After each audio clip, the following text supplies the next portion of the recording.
Before we get into the build, I'd like to thank the sponsor of today's video, JLC 3DP.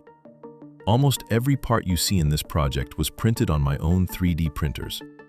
But every now and then, I work on projects that need larger parts, specialized materials, or a level of manufacturing that's hard to achieve in a home workshop. That's where JLC 3DP really comes in. Their capabilities go far beyond what most people expect.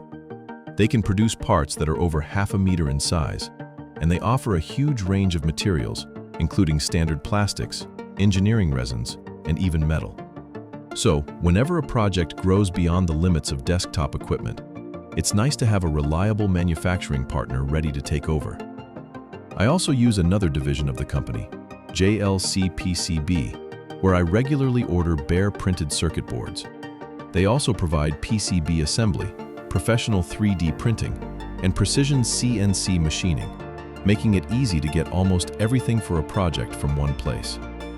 If you're developing your own hardware and need almost any custom mechanical part or a printed circuit board, there's a good chance JLC can make it for you.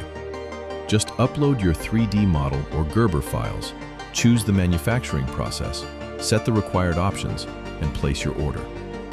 Depending on the complexity of the project, production usually takes only a few days, while more advanced jobs are often completed in about a week. I've been using JLC PCB long before I started this YouTube channel, and I think that says a lot about how much I trust their service. So, thanks to JLC 3DP and JLC PCB for supporting this video.